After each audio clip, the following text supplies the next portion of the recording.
திருமூலர் அருளிய சிவாகமம் திருமந்திரம் யோக விளக்க உரை குருநாதர் திருஞான தேசிகன் சிவயோகி.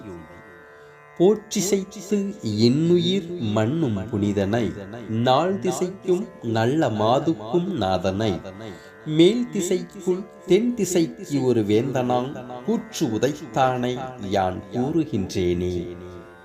பாராட்டி பாடி இங்குள்ள உயிர்களை காக்கும் உன்னதத்தை, நான்கு திசைக்கும் நல்ல மனதுக்கும் சப்தமானவனை, மேலே இருக்கும் திசைக்குள் தெரியும் திசைக்கு ஒரே அரசனாய் மரணம் அற்றவனை நான் கூறுகின்றேனே.